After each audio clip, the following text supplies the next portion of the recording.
नमस्कार, P news में आपका स्वागत है। आप देख रहे हैं पी न्यूज। मैं हूं कृष्ण कुमार संजय। अग्रौल में दीपावली के दिन दीदी दिव्यांशी ने सुनाई श्री राम कथा। जी हां, बिहार के समस्तीपुर जिले के सिंघिया प्रखंड के अंतर्गत सालेपुर पंचायत स्थित अग्रौल ग्राम में मां काली पूजा के अवसर पर दीपावली के शुभ दिन वृंदावन की महान तेजस्वी एवं सुप्रसिद्ध कथावाचिका दीदी दिव्यांशी के द्वारा श्री राम कथा का आयोजन किया गया। इस अवसर पर पूजा समिति के अध्यक्ष प्रदीप यादव, सचिव सब पुलिस मित्र शशिभूषण झा, कोषाध्यक्ष एवं शिक्षक दिनेश सिंह, डॉक्टर मनोज झा, कुणाल यादव, रंजीत सिंह, अमीर सिंह, ज्ञानेश्वर झा सहित बड़ी संख्या में महिला एवं पुरुष श्रद्धालु उपस्थित थे। कथा के दौरान श्रद्धालु भगवान श्री राम के आदर्श जीवन और मर्यादा पुरुषोत्तम स्वरूप से भावविभोर हो उठे। दीपावली की रात अग्रौल का वातावरण भक्ति और प्रकाश से आलोकित हो गया। इस न्यूज का अधिक से अधिक लाइक कीजिए, शेयर कीजिए।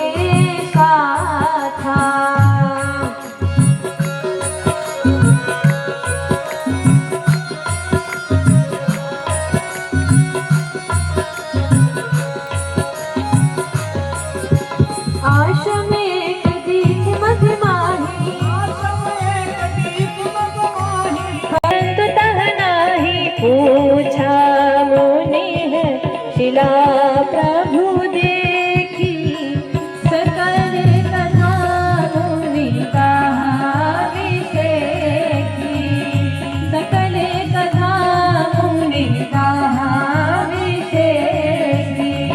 सिया राम जय राम जय जय राम, सिया राम जय राम जय जय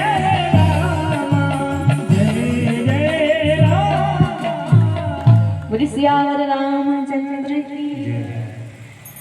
भाव आता है कि जैसे ही धनुष यज्ञ के विषय में सुना तो वैसे ही दोनों भ्राता राम जी लक्ष्मण जी गुरु जी के साथ चले। अब चौपाई क्या कहती है? हर्षि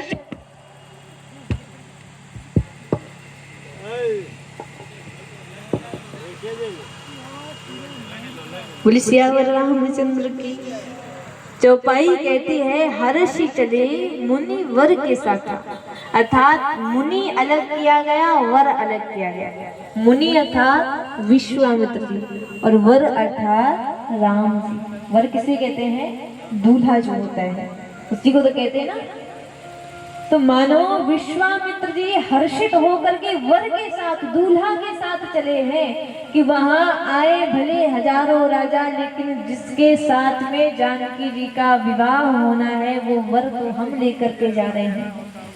और चलते चलते एक ऐसे वन में पहुंचे जहां खग मृग जीव जंतु कुछ नहीं, निर्जन वन पड़ा हुआ है, एक आश्रम है वहीं पर। वहीं पर भगवान ने एक शिला देखी।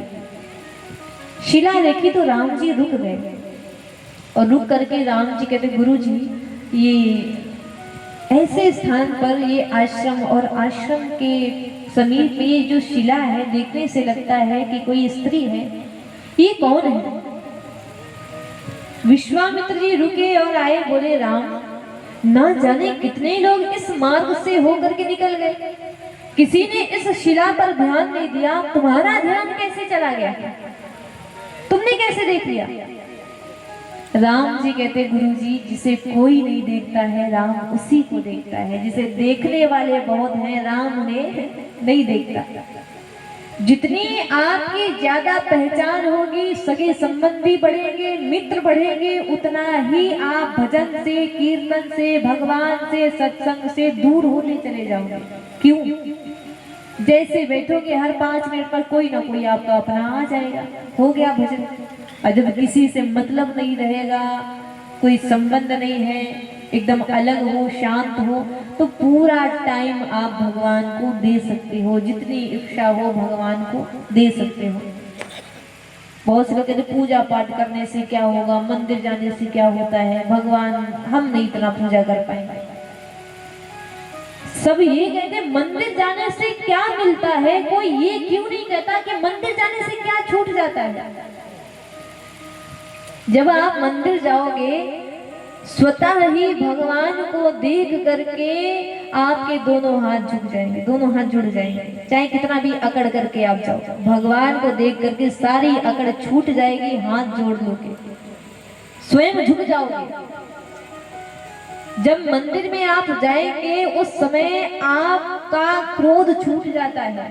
आप जब भगवान के सामने हाथ जोड़ करके बैठेंगे उस समय किसी को गाली नहीं देंगे, आप किसी से लड़ाई नहीं करेंगे, किसी को थप्पड़ नहीं मारेंगे आप। क्यों? भगवान के मंदिर में है।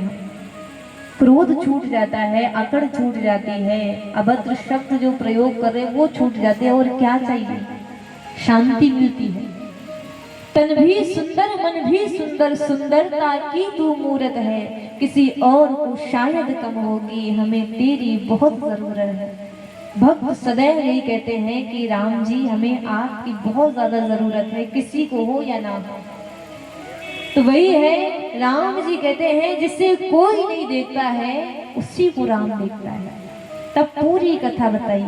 राम ये अहिल्या है गौतम ऋषि की नारी। ब्रह्मा जी ने गुण और अवगुण करके सृष्टि की रचना करी, निर्माण किया। इसीलिए संसार में कोई भी व्यक्ति ऐसा नहीं है जिसमें केवल और केवल गुण ही गुण हो, एक ना एक दोष अवश्य होगा। और संसार में कोई ऐसा भी नहीं है जिसमें केवल दोष ही दोष हो, एक ना एक अच्छाई जरूर होगी। लेकिन कहते ना, जिससे हमारा प्रेम होता है उसमें लाख बुराइयां हो, हमें केवल अच्छाइयां नजर आती हैं। और जो हमारा दुश्मन है उसमें लाख अच्छाइयां हो, हमें केवल बुराइयां नजर आती हैं। तो कहा रहे हो, नहीं नहीं गुरुजी, रावण को मनुष्य और वानरों से ही भय है, इसलिए मनुष्य बन करके आए हैं। और अभी तक हमने रावण का उद्धार नहीं किया है। अगर आपने बता दिया कि हम नारायण हैं, ब्रह्म हैं, उसी समय रावण फिर से तप करेगा और ये भी वरदान मांग लेगा, मनुष्यों से भी ना मारा जाऊं, फिर कौन सा उतार लूंगा मैं। भेद मत खोलिए। और तब यहाँ कहा, रघुकुल मन दशरथ के जाए, मम हित लाल नरेश पठाए। जो सांसारिक परिचय अयोध्या के राजा दशरथ के पुत्र हैं, हमारे यज्ञ को पूर्ण करने के लिए उन्होंने भेजा है। तब सुंदर सदन में भगवान को विश्राम दिलाया गया। आए आज की कथा को यहीं पर विश्राम देते हैं। कल की जो कथा होगी, अच्छा, कल की कथा में आप सभी लोग श्रवण पान करेंगे कि किस प्रकार से भगवान की प्रथम भेंट जानकी जी से फुलवारी में होती है, पुष्प वाटिका में होती है। धनुष भंग की कथा पान करेंगे। तो भगवान के विवाह की कथा आइएगा। तो अब सभी लोग भाव के साथ में आरती करेंगे और भाव के साथ में फिर घर में जाकर के दिवाली की पूजा भी करेंगे। बोली सियावर रामचंद्र की, श्री जानकी मैया की। सभी बंदे यथा स्थान खड़े हो जाएं। ओम ज्वालामालिन्ये नमः, रत्नेश्वर्यै नमः, विहे प्रजननं मे स्थूलशरीरं।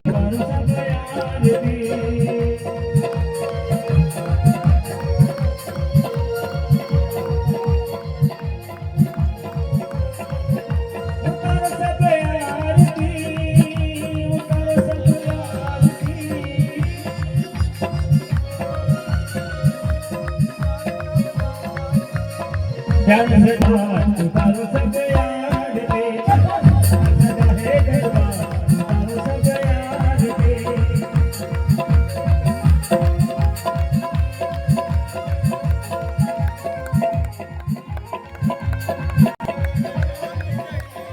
जगमग जगमग ज्योति जली है, ज्योति जली है, देखो ज्योति जली है। आरती राम की होने लगी है, आरती राम की होने लगी है।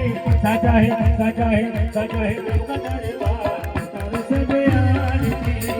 सजा है दरबार, उतारो सब आरती।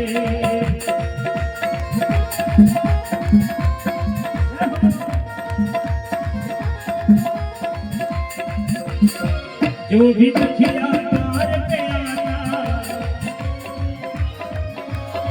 जो भी दुखिया द्वार पे आता, मन जहावर वो पा जाता, मन जहावर वो पा जाता। न्यारा है दरबार, सब आरती, प्यारा सजा है दरबार, करो सब आरती।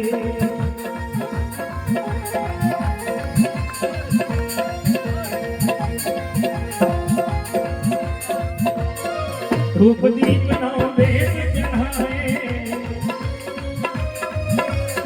धूप दीप नौ वेद चढ़ाए, हो रही जय जयकार, हो रही जय जयकार। उतारो सब आरती, प्यारा सजा है दरबार, उतारो सब आरती, प्यारा सजा है दरबार, उतारो सब आरती, प्यारा सजा है दरबार, उतारो सब आरती।